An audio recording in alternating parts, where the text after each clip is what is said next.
You have another most. There's a really obvious most improved team that we haven't talked about yet. Is it the Pittsburgh Steelers? It's not who I'm thinking of, but if you want to talk about them, we can. The Steelers would have been the next team that I brought up. Obviously, at PFF, we're contractually obliged to hate the Steelers and everything they stand for. But yeah, this is going to put us in hot water with management, but we already are, as we discussed before. So right, because I think, look, they decided the Kenny Pickett thing wasn't going to work. We're going to go in a different direction, and they did not have a ton of good options. But the options. So when you bear in mind that Mike Tomlin, the Pittsburgh Steelers, their baseline is they don't have losing seasons. They're generally above 500 and challenging for the postseason. They were doing that with Kenny Pickett having not developed at all. They bring in Russell Wilson and are paying him effectively nothing. It's like $1 million. He's against their cap this year. Denver is eating all the pain of the Russell Wilson contract. And then they trade for Justin Fields for the flip side, the pennies on the dollar deal that Chicago dealt him away for. And he's on the books for not a lot of money as well. And obviously there's the potential upside of what he could become. Then you look at what did they do to the rest of the team relative to that quarterback situation. So number one, I think either one of those guys is an upgrade over Kenny Pickett from last year, right? Whatever you think about Russell Wilson and his limitations and what he can be and where he belongs, he's better than Kenny Pickett is shown to be. And Justin Fields, I think, is better than Kenny Pickett, if just because he's way more dangerous. So you have to be concerned by way more things than you do with Kenny Pickett. So I think they upgrade the quarterback situation without spending a lot of money. And then you look at the overall roster. I think they added a ton of potential impact players and rebuilt an offensive line that's been sort of churning itself in the right direction anyway. The draft in particular obviously was where they did the heavy lifting there. Troy Fautanu at left tackle, Zach Frazier at center. Both of those guys could start day one, and then even Mason McCormick lower down. He's more of a long-term thing, but as a developmental guy that could eventually find his way into the starting lineup. Yeah, I view I don't know if the Steelers are going to be most improved from last year to this year, but they'd be on the list for me as far as 2 years worth of really like what they're doing. And as I've said before, I think they're making the right move at quarterback, given their circumstances. I just don't know if it's actually going to make an impact. Will Russell Wilson actually make an impact, or Justin Fields if he gets an opportunity to play? Will they actually make enough of an impact that you'll feel it?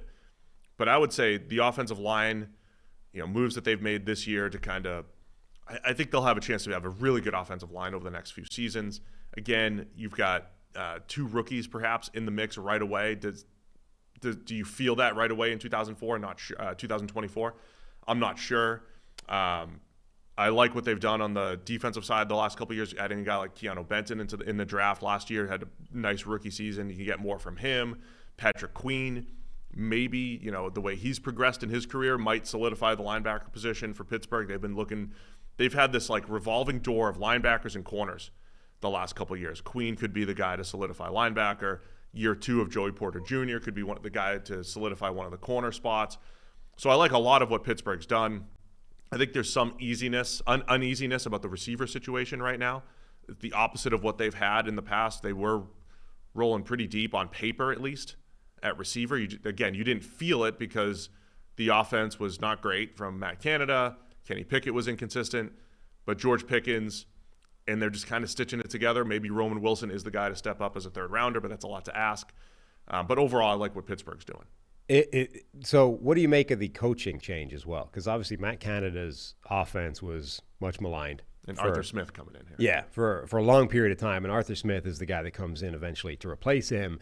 And Arthur Smith has become like a meme, right? Because instead of getting the ball to Bijan Robinson and Kyle Pitts and Drake London, the ball goes to like random other people like, Jonnu Smith or whatever, right?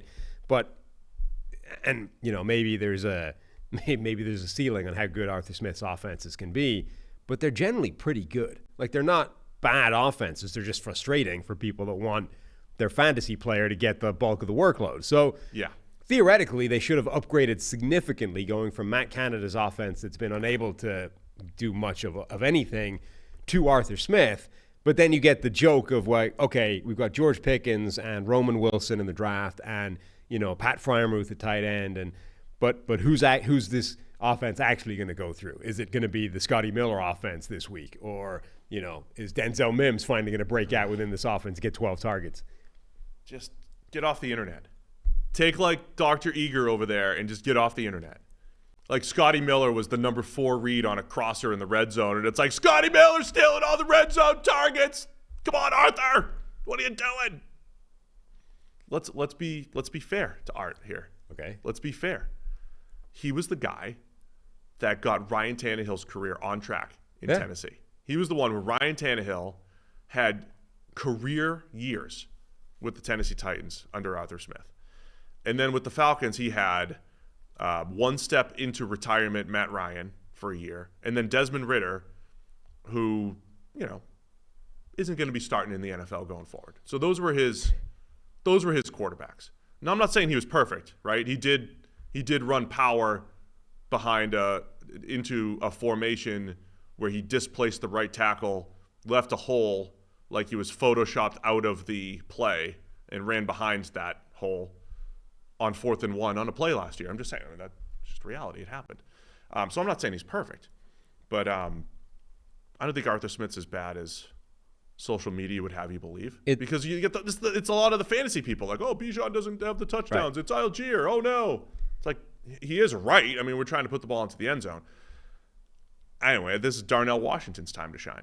I think I liked Darnell Washington coming out as a 3rd rounder for the Steelers last year as a run-blocking tight end that they're going to use in this offense, him and Freiermuth. I think there's a chance that this fit does work pretty well for the Steelers. So the Arthur Smith-Russell Wilson axis is going to be fascinating. And it might only be for a few weeks. Maybe it's actually Justin Fields that's going to be the guy that wins that starting job going forward long term. But on the one hand, you could picture Arthur Smith being a perfect coach to get Russell Wilson back to where, whatever his potential ceiling is right now. Like there's some elements of the Arthur Smith offense, a lot of play action, the sort of things that work for Ryan Tannehill that you think those are perfect. That's what we want for Russell Wilson right now. Sort of actually do what, the Seahawks did for a while, limit the ask of Russell Wilson, not expect too much of him, help him out with play action.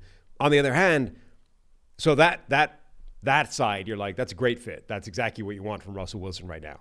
The downside is Arthur Smith likes to target the middle of the field a lot, and Russell Wilson doesn't like doing that at all and never has, to the point where a lot of the times you sort of look, you tend to sort of divine that out from looking at passing maps and where the routes are run. And we talked about that with Matt Canada's offense, right? They didn't even run routes into the area of the field that you're like, why are they not targeting that? Because there's nothing in there. It's not like the quarterback is looking at a thing, turning it down, going somewhere else. There's not a route in that spot of the field. But Russell Wilson doesn't like targeting the middle of the field to the extent where there are routes into those spaces. They're open, and he's like, not for me. I'm going to go down here. There's a guy streaking down the field. I'm going to take a shot at that instead. I'm going to turn down the slant, and I'm going to go ham down on this post over here. To George Pickens, most likely. Right. So that'll be interesting. On the one side, you've got a lot of play action, a lot of things that should help Russell Wilson. On the other hand, you've got the entire offense wants to work in the area of the field you don't like targeting. So how's that going to work? Now, for the fantasy pundits out there, I didn't realize this connection the other day, but when you mentioned Scotty Miller, he is on the Steelers now. Yeah. And is it Michael Pruitt? Yep. Pruitt's he's the guy was he getting end around? No, Jonnu Smith was getting the end arounds. And Pruitt was stealing touchdowns too, I think. He does, Arthur Smith does have his favorite guys in there sitting at wide receiver 6 and tight end 4 on the depth chart here. And Cordero Patterson signed the very second that kick returns became a thing again. No, but the receiver room is the one that I do have some questions about now. Because they traded Deontay Johnson. A lot rests on the shoulders of Roman Wilson. He actually does kind of need to come in and be good right away. And then, if Steve was GM and you said Steve just signed Quez Watkins, or Steve has Quez Watkins, Calvin Austin, and Scotty Miller all on the team, you'd think, yeah, that's about right. I got 3 speed, one trick down the field type of guys, right? To be our deep threats. So one of those guys could step up as the deep threat there. Sure.